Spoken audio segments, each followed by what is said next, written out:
ഇരുള ತೊಳೆದು ಮಿನುಗೋ ಸೂರ್ಯ ಇವನು ಕರುಣಾಡು ಮನೆ ಮಗನು ರಾಧೆಯನು ನೋವಾ ಸಹಿಸಿ ನಗುವ ಸುರಿಸೋನಿವನು ಕರುನಾಡ ಕಣ್ಮಣಿಯು ಈ ಕರ್ಣನು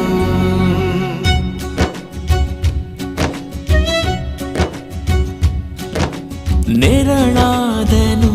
ಮಿಡಿಯೋ ಕರುಳಾದನು ತನ್ನವರ ಹಿತಕ್ಕಾಗಿ ಮುಡಿಪಾದನು ತಾಯಾದನು ಮನೆಗೆ ಮಗನಾದನು ಅರಮನೆಯ ನೊಗ ಎಳೆವ ಹೆಗಲಾದನು ದೈವದ ರೂಪವು ಆರದ ದೀಪವು ಇವನಿರುವ ಮನೆಯೆಂದು